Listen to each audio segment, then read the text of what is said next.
మన రక్షకుడైన యేసుక్రీస్తు నామంలో అందరికీ వందనాలండి. ఈరోజు దేవుని మాటలు యోబు గ్రంథము 8వ అధ్యాయము 7వ వచనము.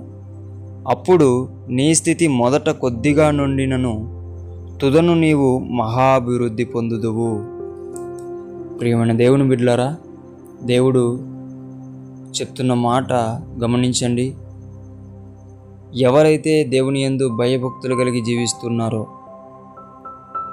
ఎవరైతే దేవుని నీతి మార్గంలో నడుస్తూ ఉంటున్నారో, ఎవరైతే ఆయనను ప్రేమించి మంచి మార్గంలో మంచితనాన్ని అందరికీ కనపరుస్తూ ఉంటున్నారో, వారితో దేవుడు చెప్తున్న మాట, దేవుని బిడ్డలారా, నీ నీతిని, నీ మంచితనాన్ని, నా యందు నీవు నిలిపిన భయభక్తులను నేను చూస్తున్నాను, నీ స్థితిని నేను మార్చబోతున్నాను అని దేవుడు చెప్తున్నాడు. దేవుని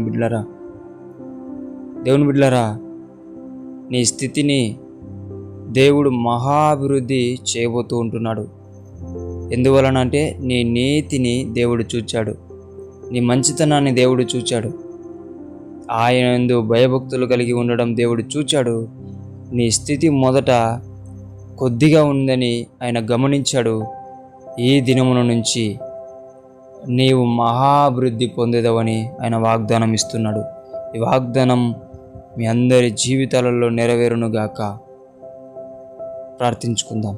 మహాపరిశుద్ధుడైన మా తండ్రి, నీకు వందనాలయ్యా. నీ బిడ్డల నీతిని, మంచితనాన్ని, నీ యందు నిలిపిన భయభక్తులను నువ్వు చూశావని, చూచి వారిని మహాభివృద్ధిలోకి నడిపిస్తున్నావని మాట్లాడినందుకు వందనాలయ్యా.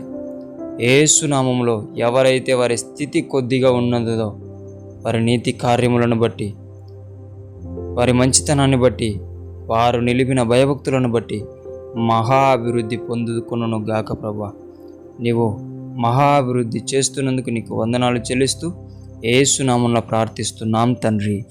ఆమేన్.